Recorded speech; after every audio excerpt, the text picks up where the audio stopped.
Hey, what's up everybody? Bdf 44 coming at you with another video. Alright, so decided to get out and try to go to Trader Joe's. I know I got a couple hours, man, but I've run out of certain things, so I got to try to buy them now. And I would do it tomorrow, but I have even less time tomorrow with the Lakers playing at 4 o'clock. Today's Sunday, so I got Bible study at 4:30. But I didn't have to do the Laker video this morning because, of course, the Lakers don't play today. And I will have to do it tomorrow, so I'm having even less time to work. Less of a window to squeeze it in, and I'm not going to be able to go 2 days without purchasing the things that need to be purchased. So, yeah, today it's what is it? 12:53. It's 1 o'clock, so I should be able to get this done and get back here before 4 o'clock, I hope. So that's really what the plan is. But I've been, enjoying myself at home, getting rest, and doing art. Definitely did art for my latest playlist, the CD 450, which was a compilation of music, R&B music from the early 2000s, late 90s mostly. One or two songs from different eras, but for the majority of this album, it was like Blackstreet and who else is on there? Portraits on there. Some old artists, you know what I mean? Old R&B artists from like the early 2000s. Some Dave Hollister, I believe, was on there. People like that, So had a good time with that playlist. Thought the art was okay. It wasn't my greatest work, but it was okay. And I think that's going to be a playlist that ages very well, because a lot of that music has aged well up until this point. I had more fun listening to that stuff than I did some of the new music that I've been doing. And y'all know I'm a new music type of old head. I'm not the guy that's stuck in the past when it comes to music. I'm listening to everything new all the time. Every Thursday I'm checking Apple Music to see what's out there. And I can legitimately tell you that still, I have to be honest and say some of that music from that era is better than this music, because there's just more respect on the craft. And I think there's also a biasness or a different perspective, because a lot of that music you actually listen to repeatedly as a young person. Back in that time, it wasn't so much music to listen to that you just continue to, even with great music that you find in this era, it comes and goes, because you already, after you hear it, it's like, all right, on to the next thing, because there's so much of it. Back then, it wasn't like that. You buy a CD, you listen to that CD until you play it out, and you have to wait a couple weeks before something you're excited about would come out. It wasn't like the streaming era where you had access to everything. And I think that's context to understand when you're in this era, when you're from this era. It was tricky, because back in the day, you didn't really find yourself exposed to too many different types of music, because you have to go to a record store, and in order to hear music that you haven't bought, you would essentially have to go up to these little booths in the record store, put on headphones that are basically displays for a specific artist, and listen to it.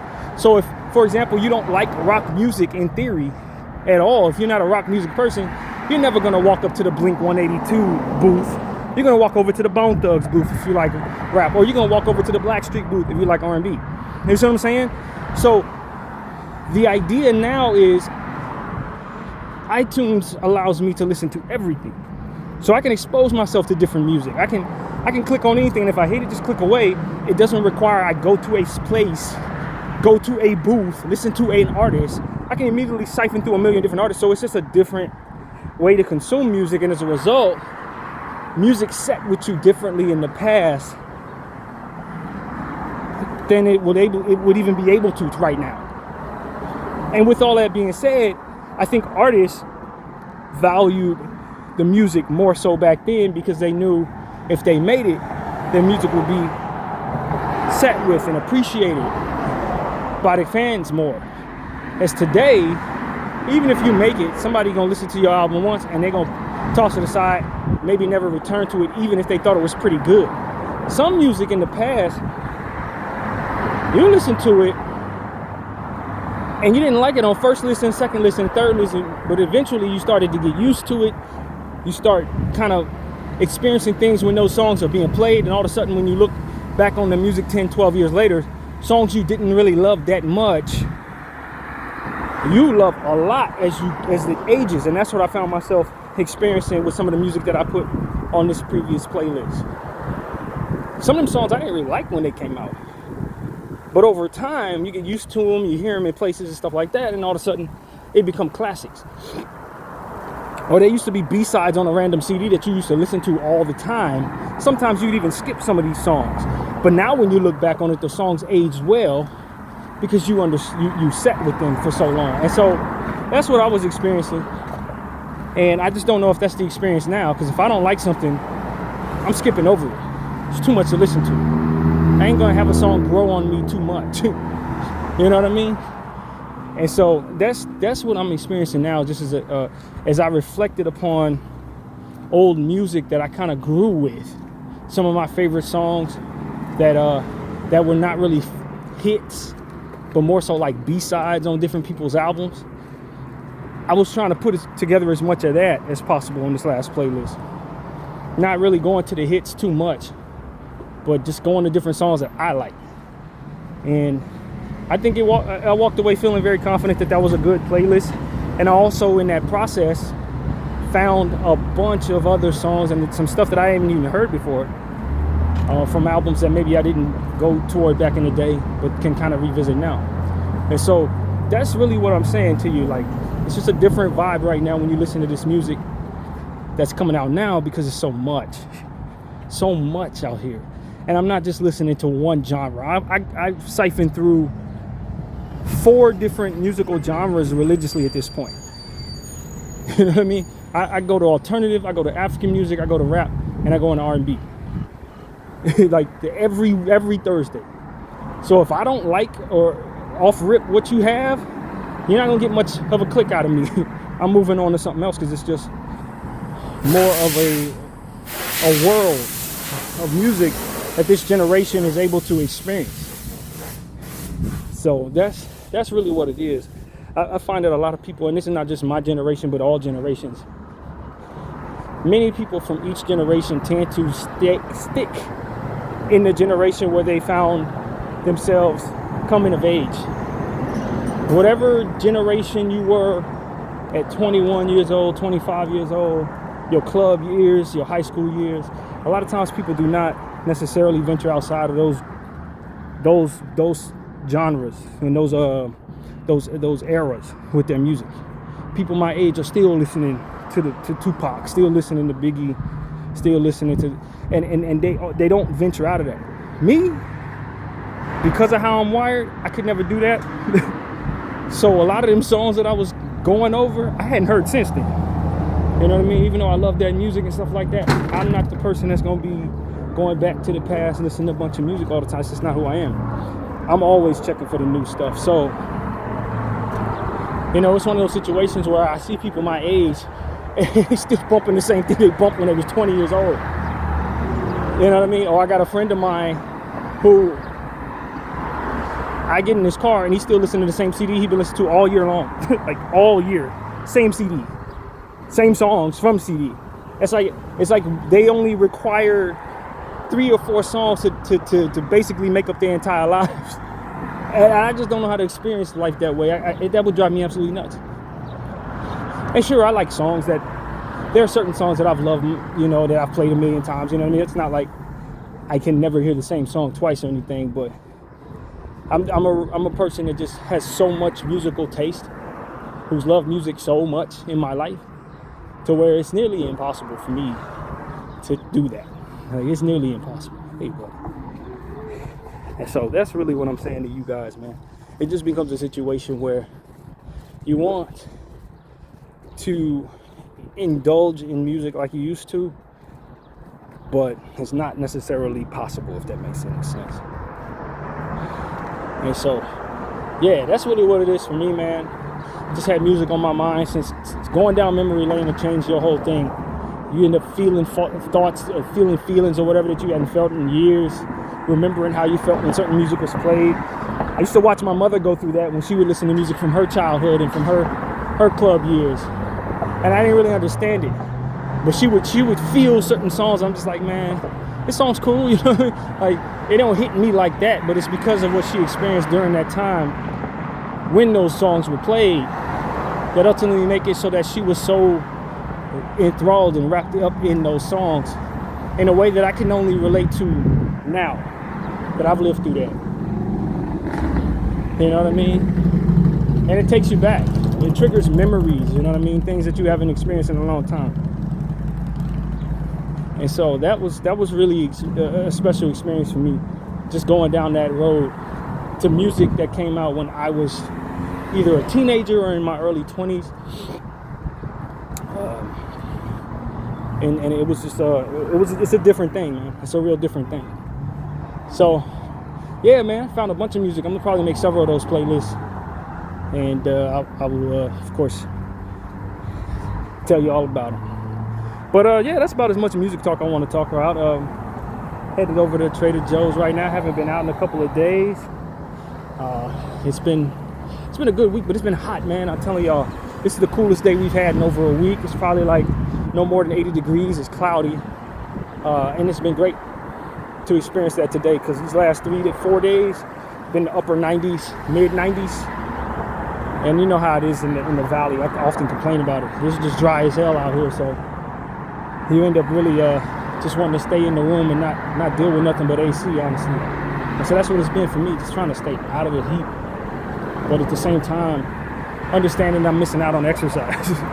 You know, missing out on key cardio. So that's been a thing. But you know, I enjoyed a bunch of meals earlier in the week with seafood and stuff like that. I bought myself shrimp, all types of stuff, wasting money earlier in the week, and ended up paying for it in the second half of the week as well. So my stomach was not really doing all that great up until today. So the struggle continues with that, man. Never ends. So yeah, man, that's really what's been going on with me. I'm very thankful. The room is cool, nice bed, nice everything in there. You know, it's one of the better rooms I've had in the last couple cycles, so I can't complain too much. But what I can say is, you know, it's one of those situations where I'm starting to realize it's time to move on from this building. As I was telling y'all last time, you know, I've done this for 2.5 years, experiencing this little march that I've had here where it's been so hot. It's reminded me why I don't really love living in the valley. It's because of these damn extreme temperatures. And you know, my uncle has been telling me, as I mentioned to you last time, that he's ready for me to move on from this place by June. And I really think it's a good idea for me to do that very thing, if at all possible. It just feels like this is lasting a bit longer than necessary. And you know, I'm the type of person, as you know, get comfortable in anything. If I get used to it, I can find myself comfortable with it. And that's what this has been. But you know, just the same, it's like, all right, let's move this along. And so been thinking about that. Need to start making some prayers happen in regards to what my responsibilities are to making that happen. What do I need to do to assure that is possible? And you know, just kind of stepping out of my comfort zone. Been a little bit of been a little stagnant in that regard, I believe, over the last year or so. So yeah, man, just thinking about those type of things. And of course, thinking about what's going on in the world, you know. In the situation in Iran, over the last 24 hours, I'd be lying if I said I was paying as much attention to it as I had been. I just haven't. I was doing other things with my time, focusing on the Lakers since they had these early games. And the team's been doing very well and all this different stuff. So I've been paying attention to my interests, listening to podcasts about that. But I always have my ear to what's going on Instagram, and you know, it's a situation there where more of what it is I've been predicting has just been coming to pass, man. These people been doing evil stuff, and they're starting to say the quiet part out loud. As I mentioned, Netanyahu's AI body double, I think it's AI, I don't know. I think the man's dead personally, but it was said that he was I made a video about this recently. He essentially said that, you know, if evil's ruthless enough, it can overpower good. I don't agree with that. I think that assessment it assesses success based on a finite understanding of what has taken place versus what is to come. You know, when you say like evil overpowers good, and then you cite a certain thing that took place, and there's maybe success going on right now because of that evil act, what you're not taking into account is what's about to happen next. It's a lot of people who think they got away with things.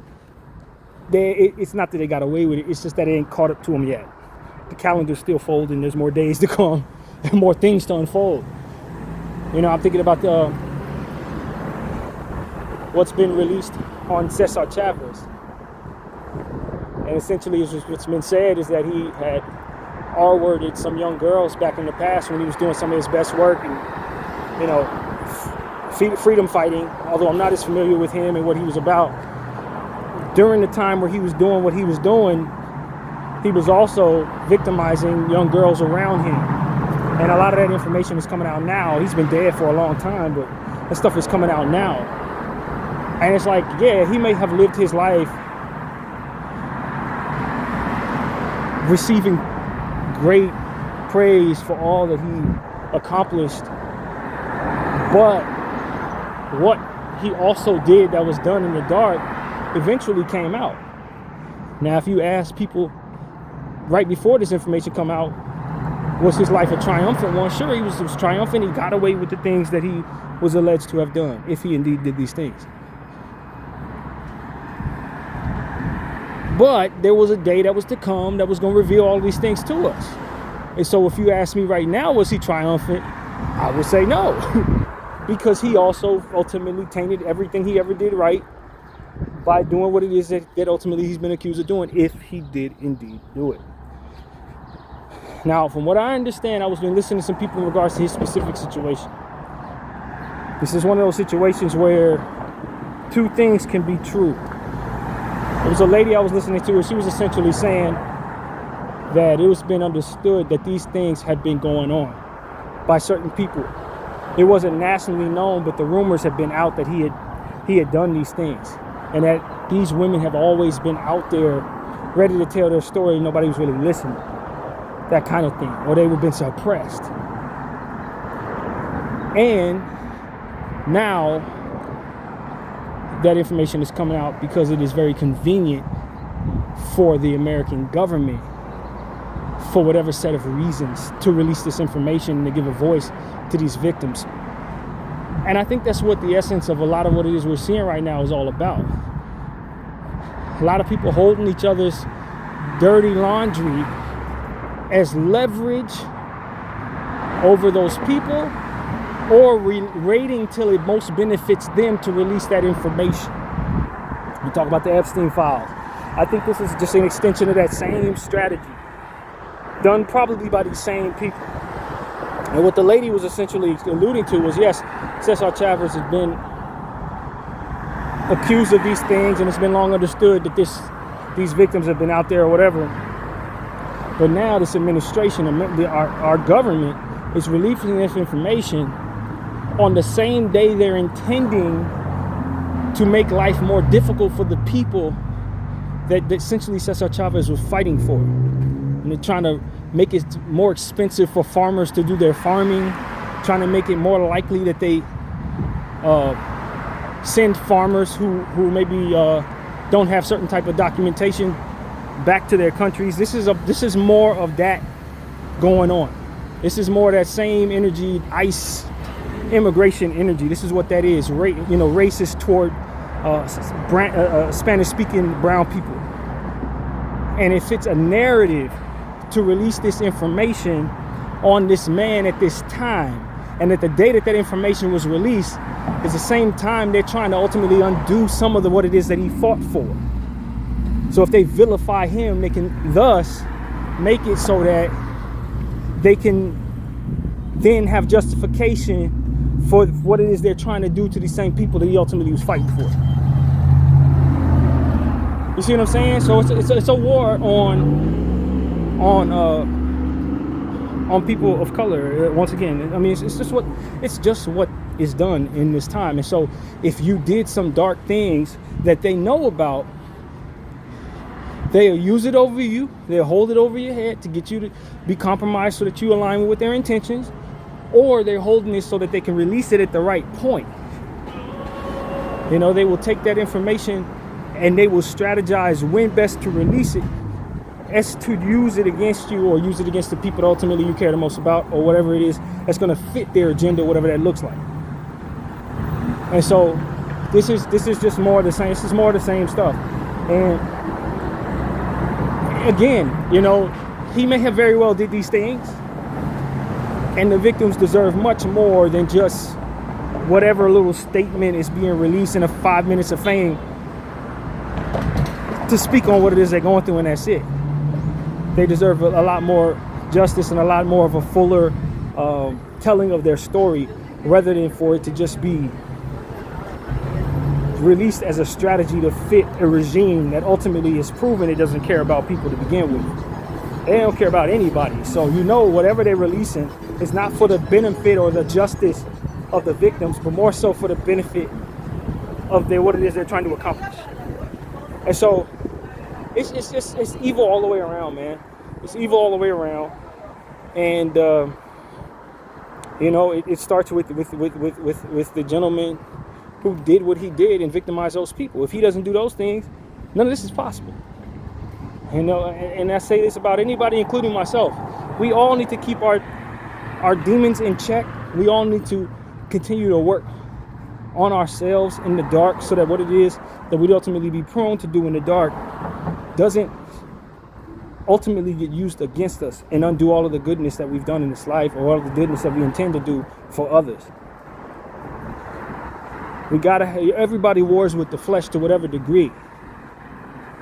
Having some sense of restraint and self-control will indeed give you leverage against the powers that be that ultimately want to use it against you.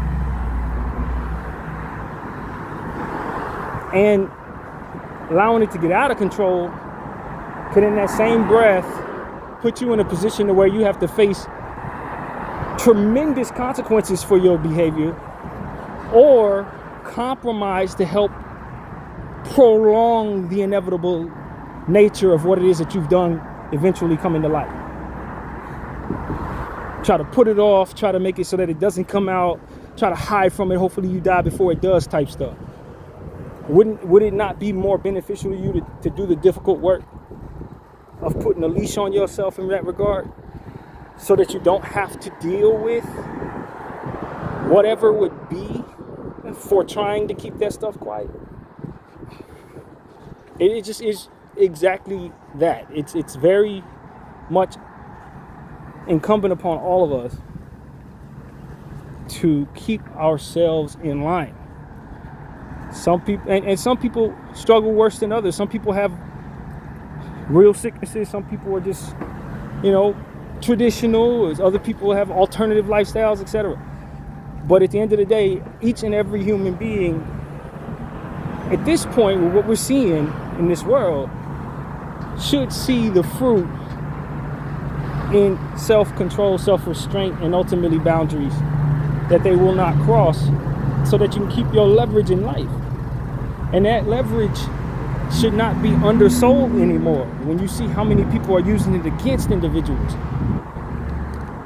how many people have lost their leverage in life by allowing themselves to get out of control. How many people are ultimately in positions to do things that they don't want to do, that affect others in a very negative way, just to keep their own sins quiet. It's the essence of what the enemy is using in the world today to compromise so many individuals.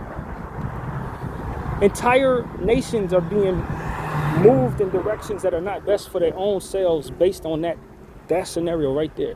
People not controlling themselves in the dark, and then having it ultimately be held against them by people who are trying to do horrible things in the world, man.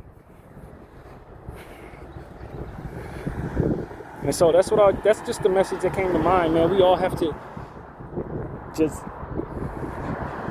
do the best we can in whatever our respective positions are in life, to control our flesh so that we don't allow for it to control us, don't allow for it to victimize others, and don't allow for it to bring us to spaces where ultimately we have to make a choice of whether we're going to sell out or deal with the consequences of such, which could be compounded by unnecessary nonsense placed upon you once the wrong people get a hold of what it is that your information is. You know what I mean? And so that's important, man. These are things that we really have to be honest with each other about. And I think there needs to be a world where more of an emphasis is placed on helping people do that. Helping people do that. Because as long as we don't put an emphasis on that help, there's always going to be people who allow themselves to get out of control, and then from there everything that transpires because of it takes place. Preventative measures, and I don't know. I mean, a part of me still believes, and I've said this several times on this camera, a part of me still believes that they don't want to necessarily find solutions, because the solutions will enable more restraint from person to person, and if that's the environment that is in place, they can't use that against people. You know what I mean? If so-and-so sicko's getting help for his problem, then so-and-so sicko can't have that used against him. And so I don't think they want to help people control themselves. I think they want to continue to have people not get that help so that they get out of control, so that they can continue to use that control against these people, or use that for which makes them compromised, to compromise them. And I think we start learning more about America, you start realizing that America puts the people last. And it puts the business of America and its numbers first. And the numbers are and often it emerges with elite individuals who have more having their way, because we have such a pecking order of respect for more equals more important, more equals leverage and power. So whoever has more gets their intentions met. And I think that process needs to be reimagined, because we're getting to a place where that process is starting to eat away at humanity's ability to survive as a whole. When you start allowing certain people who have so much, who subsequently, because they have so much, are not in touch with their best morality in a lot of cases, based on certain just unique circumstances that are, exclusive to just having everything and not having anybody hold you accountable for it. Now you double down on them being able to determine what happens to everybody else when they are not in touch with what really matters, or have never been forced to respect certain things that really hurt and affect other people. It's the experience in life that makes us compassionate in a lot of cases. It's that I've been through certain things that I can learn to care for someone else who's gone through those things. If I've been enabled the privilege of being able to avoid all struggle, financial struggle, just being caught in some tough situations, having to work my way out of them. If not for the relatability to that, would be just an entitlement and a distance and a disconnect between what others are going through and ultimately what I think is necessary in general in regards to affecting them with whatever it is I choose. And if I have all the power and I'm devoid of that compassion and that experience, then why am I the best person to affect other people?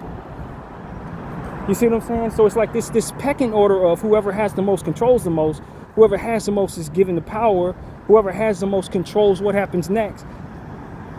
What you end up having is the power in the hands of those who care the least to do the best for the rest of us. And that in and of itself is going to eat humanity up from the inside out. It's just a lot of, and that's what I see right now. It's never more clear, because what you have over the most powerful country in the world is a natural born elitist in position to be the face of the country. He's making decisions from an elitist perspective, from a one percenters like mindset. A lot of times those people were not the face of what the country was essentially, standing for. It was, maybe they were making decisions from behind the scenes, but you weren't hearing from them. You weren't necessarily hearing from those people. Yeah, the president comes into play, and the president sometimes is not from a poor nation or from a poor person. He wasn't a poor person growing up, you know what I mean? He probably was a middle classer or whatever. Right now, you got a very, very wealthy person who was given a silver spoon from birth, essentially in position to represent all of us, and has power over literally everything, and he's making decisions based on a lack of relatability to struggle or a sense of respect for struggles of others. That's what I sense. It's like, it's very easy to label a person evil. It's very easy to label a person good based on whatever your criteria is for that. But what it really comes down to is, does a person respect the suffering that they potentially cause with their choices, or are they sensitive to the idea that suffering is something to avoid as often as possible, as much as possible, and as many as possible?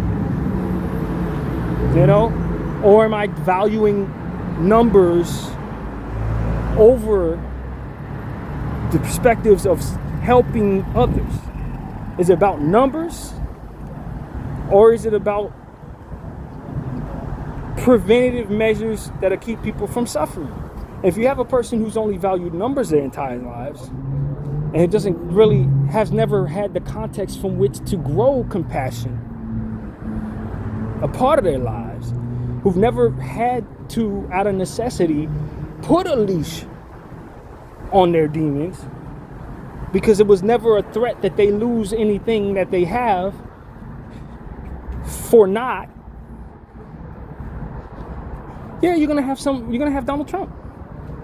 You're gonna have Donald Trump. You're gonna have that type of individual making decisions for everybody else, in control of the nuclear code, who's done horrible things in the past because he's never been forced not to. And as a result, he can be manipulated today by people who know that stuff, who can use it against him. Like, that environment is created not necessarily from the evil within the man, but from the environment for which numbers are prioritized over having wisdom and experience to suffering that naturally manifests some compassion and some restraint for allowing other people to suffer on their behalf. You see what I'm saying? And that's ultimately what I'm saying. You don't see that in the world right now with leaders. What you see is elite people who are given a silver spoon, making certain decisions that hurt everybody else, and they don't seem to understand why you just don't be fine with it. And they're doing deals that help the few who have the most, because that is the world that they were cultivated in, where those who have the most are valued the most, and those who have the most are considered the most to be respected, to be the most responsible individuals, even if they don't necessarily have the context from which to respect suffering. Then why not to put anyone else through it? Or as to why not to welcome it yourself by making yourself so much of a problem for other people? And see, and that's ultimately my thought about all of this, man. I just think that you start asking why evil. why evil? Not just that it is evil and label it evil, but why evil? And the answer in a lot of cases is because poor measurements from the root of the cultivation of the person. Poor measurements in the sense that we're gonna value money over compassion. We're gonna allow our conscience to be a fleeting thought rather than on the forefront of our minds, because there's absolutely no consequences for allowing our behavior to get out of control. It's an elitism and the surrounding parties around elitism that tries to either leech off of it or ultimately cultivates the greed within it and a distance from others as to not be relatable to others who are not a part of that bubble. And just the overall culture that comes from othering individuals for not having so much, and all the different components that come with not having so much, not being respected by these individuals. That's why evil, in my opinion. And so, and these cultures, these subcultures within that, are really, they're starting to be revealed to us, how people, they in these elite circles tend to sacrifice children, eat babies, do all types of weird, evil stuff to align themselves with these ideas that it's okay to be wicked and that they can still thrive when doing so. It's to say, well, if I align with God, I have to give up what it is I have, and giving up what it is I have is equal a loss. To share with others means to eat away at my power, from which to eat away at my respect and overall worth to the world. So they end up subsequently turning to the devil, because the devil will allow them to do whatever it is they want to do, to keep whatever it is they have, and then from there to continue to align them with some false reality as to think that there's no consequences for doing so that aren't welcoming by them. That's why they choose the devil over God, because the devil will allow them to continue doing evil things, to hoard so much, and then will reward them for it. As to where God is going to ask them to sacrifice, share, give a little, and within those cultures, essentially, that's unacceptable. Within those cultures, essentially, that is absolutely unacceptable. They're not going to be able to go for that. So they would rather align with something that is considered evil so as to go along with those cultures that ultimately make it so that I can value money over people, I can value allowing myself to get out of control and not be held accountable for being better, changing for the better, as to affect other people of whose bodies I cannot feel. So you got those cultures that ultimately make it so that you grow a reverse conscience, so to speak, to where you start craving the suffering of others. You crave, overpowering people. You belittle the idea of a person so much based on just the normalcy of middle class and lower class aligning with your culture for more, equaling more important. And it just balloons into something entirely warped to where you just be like, you know what? To align with these ancient ideas of how to appeal to that for which will give me every excuse to do wrong and still thrive and be rewarded for the wrongdoing that I choose. Now I have to do things that are absolutely and utterly despicable in order to align with these ancient evils. Eating children, just all different types of horrible stuff, sacrificing children, all types of stuff. It really comes from a culture that just derives from measuring things in a way that allows for you to value people who have more, being more important, and ultimately stiff-arming any accountability or stiff-arming any idea that giving equals something to want, rather than giving being a means of eating away at one's own power and strength. And so that's why evil, if you ask me, as I've been giving some thought to this, that's why evil is being chosen by a lot of these people. That's why so many of them join secret societies and worship Baal and stuff like that. It comes first from an idea that they're supposed to have their self-worth, sensibilities, and ultimately their self-respect aligned with having the most. And how modern religion does the opposite. And that being unacceptable to them. And if they all follow God, they're gonna be down here with me. You know what I mean? And that's hell. That's more so hell than the idea that they would then, after dying, face something that the poor people believe in. You know, hell or purgatory or something. They gotta bring heaven to themselves. And since they already are responsible for upholding that heaven and have conditioned themselves for that heaven on earth, anything that ultimately eats away at that ability is irresponsible to these people.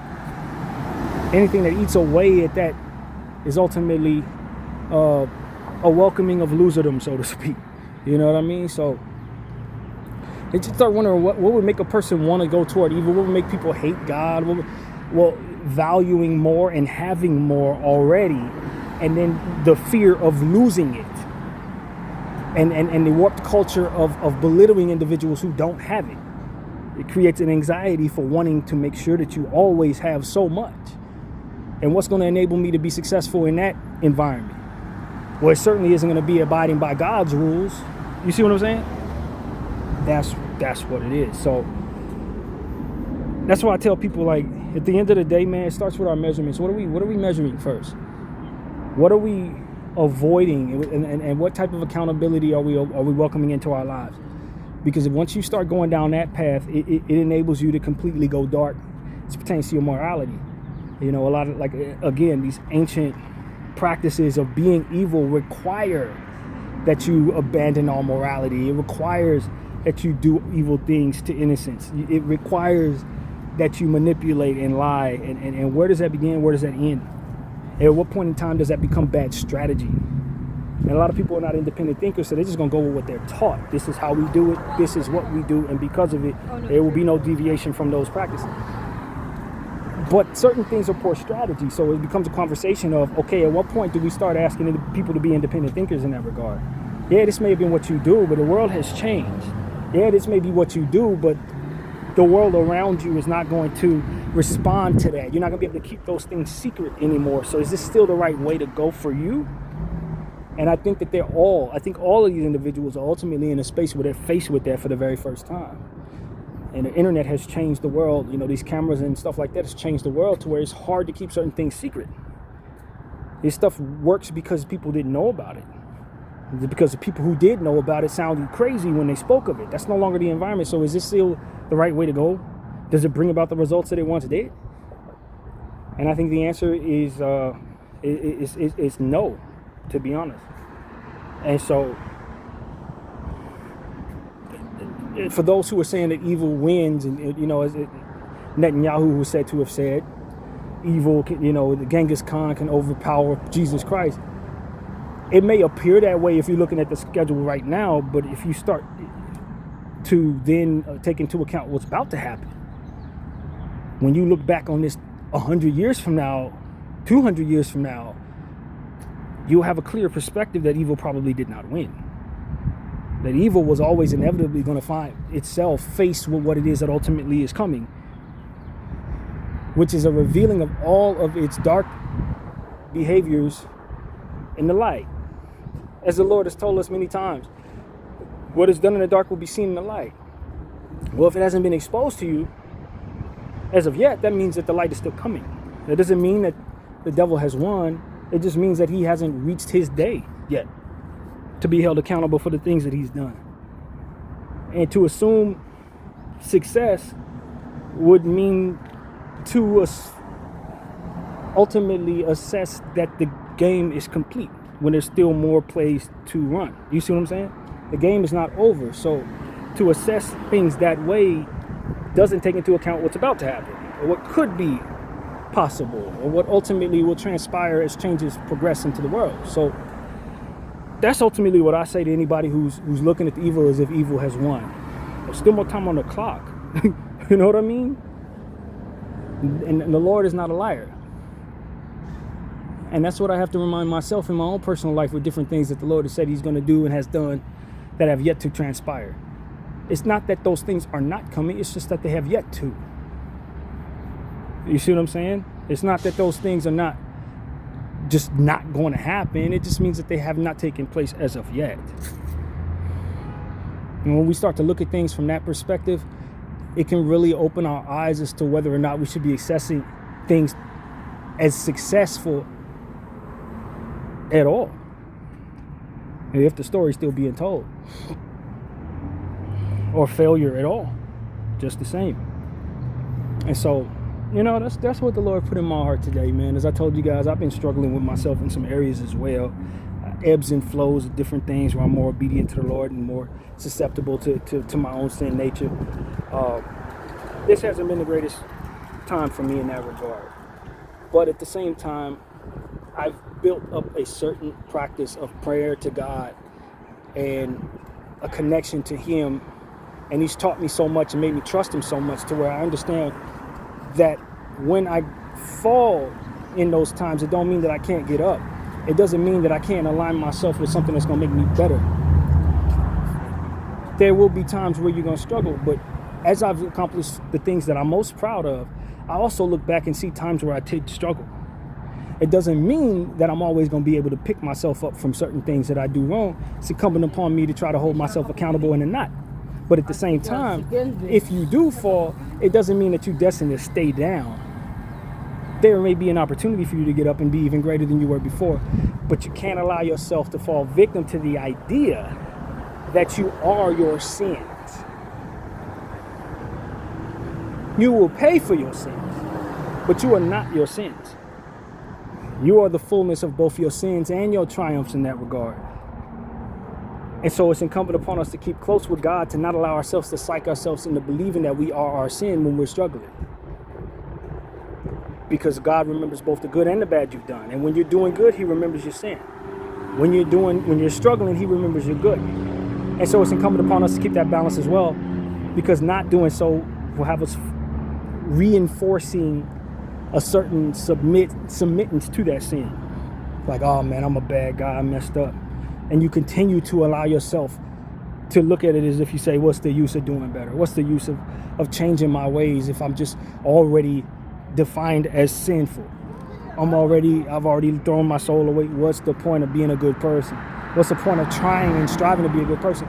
But I don't believe that God is looking at our lives that way. Some of the most important things you've ever done were done after you made some of the worst mistakes you ever made. So you got to be balanced in how you look at yourself. You got to be balanced in how you pick yourself up or strive to pick yourself up from those sinful spaces, from those dark places. And it was because you were able to the last time that ultimately enabled you to stay balanced enough or become redeemed in any way. It's first a belief that you're not your sins. And so that's what I want to say to everybody who listens to me, man. You're not your sins. But do not allow the promise of forgiveness to psych you into thinking that it's okay to avoid accountability. The promise of forgiveness is aligned with the promise of retribution or punishment or karma. And that's where I think a lot of people go left, especially in religions that follow Christ. We tend to believe that because Christ died for our sins, that it's okay for us to continue to repeat sins. And all we have to do is say one or two things, I repent for these sins, and be devoid of accountability. Aligning forgiveness with the avoidance of consequences, which is not the reality of what the human experience and the spiritual experience is. You can be forgiven and still face those harsh punishments. And we've talked about this on this channel many times. The presence of Christ does not bring about the avoidance of accountability. Those two things do not align. He can forgive you and you will still suffer the ills of your consequences for the choices that you've made. You will still suffer the consequences of karma being real in your life. Forgiveness is not Him shielding you from accountability. That is a fallacy. That is a misconception.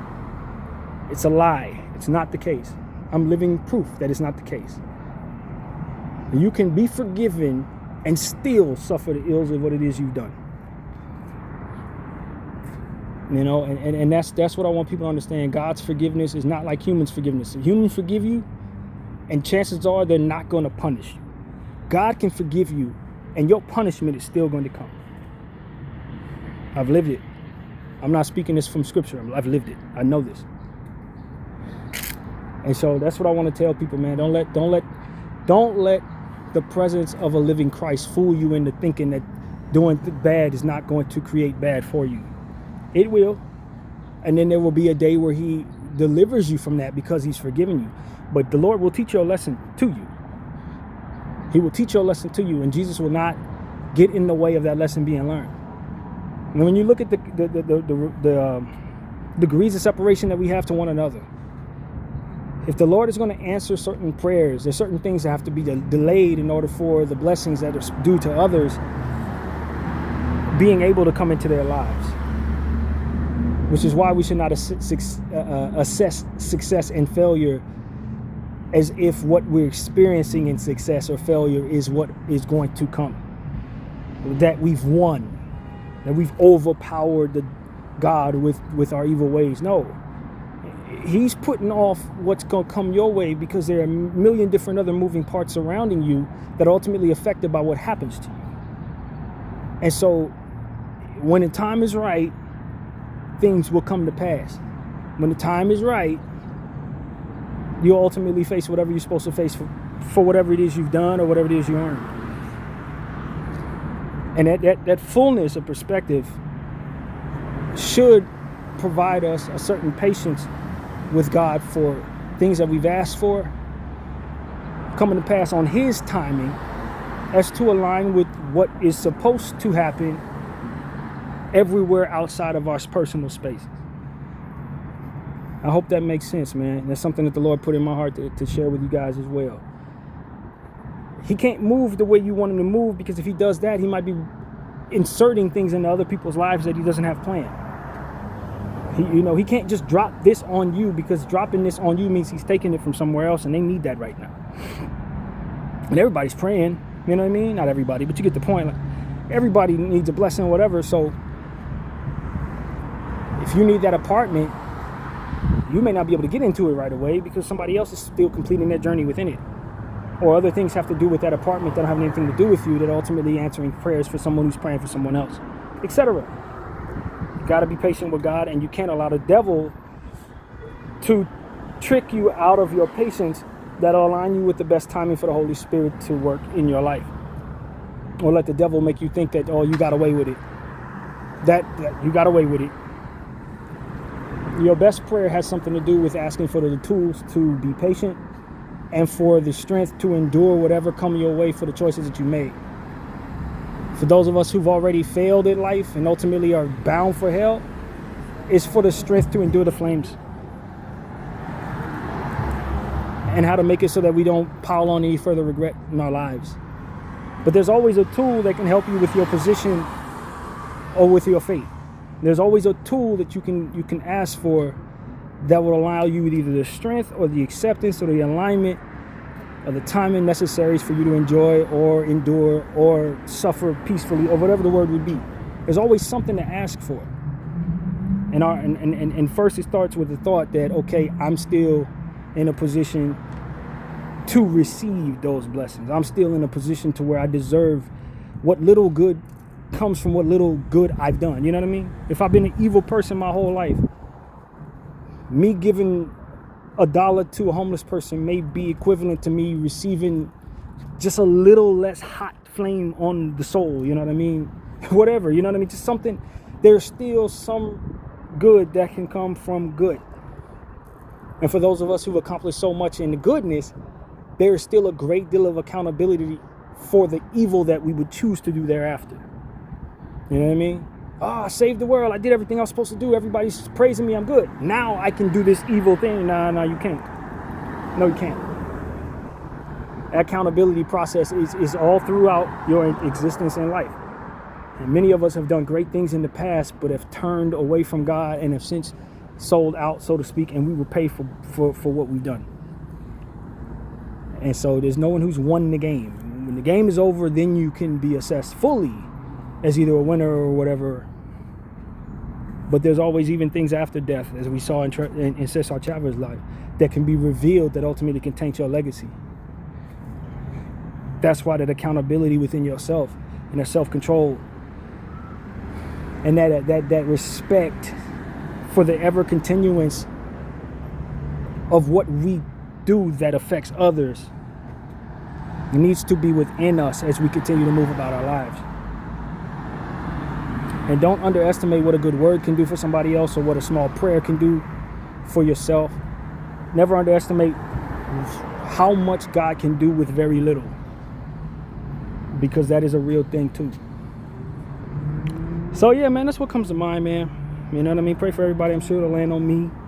I value the fact that we're in spiritual warfare at all times, especially with so many individuals in the power structures having so little goodness attached to what it is they're doing. People doing things for the wrong reasons, people discarding of entire generations for 200, 300-year plans. It just becomes a situation where they've accepted that a lot of them will have to be cogs for a greater purpose. And that is ultimately why they're so comfortable discarding of you, because they've sacrificed themselves. A lot of these people who are trying to push forward these greater projects, land projects, they know they won't live to see those projects. They know that this stuff is going to not even be built for the duration of their time to live a natural life. You see what I'm saying? Some of these people are doing things for times that they won't exist in. So it is nothing for them to discard of individuals when they've already sacrificed themselves. And so that's what I'm also seeing. You know, these people, they believe that their names are going to be etched in stone, legacy-wise, for accomplishing things greater than what it is that they've done. There's fruit, a great fruit from being ruthless in the little time that they have left in earth to accomplish great things so that they'll be praised for it. That's what a lot of these people are doing right now. You know, and as a result, they don't mind offering up your sons to fight in their wars. They don't have any problem, discarding of your humanity to affect their greater project. And that's why it's important for all of us to stay prayed up and in line with the timing of the Lord and the balance of what He would want our perspective to be for ourselves and others. Because we really are being discarded of, a lot of us. People are dreaming of discarding of our humanity and replacing it with AI and with robots and stuff like that. You know, they're dreaming of opportunities to be known as the great conqueror of their time. They think they're going to go down as Genghis Khan or something like that. Literally. You know what I mean? And already accepted the fact that they're going to die doing some of this stuff. Evil is self-destructive. That's something to really consider when you're watching people engage in evil behaviors. A lot of them may not know that evil is self-destructive. A lot of them may have committed to dying, doing evil things. And that facilitates their failure in and of itself. They're committed to doing evil, and they accepted loss as a means of winning. That's the mental gymnastics that a lot of these people are engaging in. If I die, I'm a martyr. So that's what I want to say to y'all, man. Let's just put God first so He can give us the proper perspectives on how to align with what it is His timing is to be a part of the goodness in the world that He wants us to be a part of. If you made certain mistakes, don't think that you can't do good things, that there's no fruit in doing good things, or that there's no fruit in becoming more relatable to people that suffer things that you maybe have never been through. There's a great deal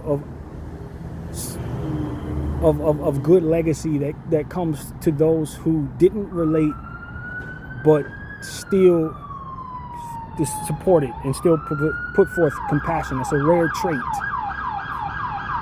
And the very essence of what it is a lot of these people are aligning with by doing evil, they would actually find by being good. Bdf 44, I thank you all for watching.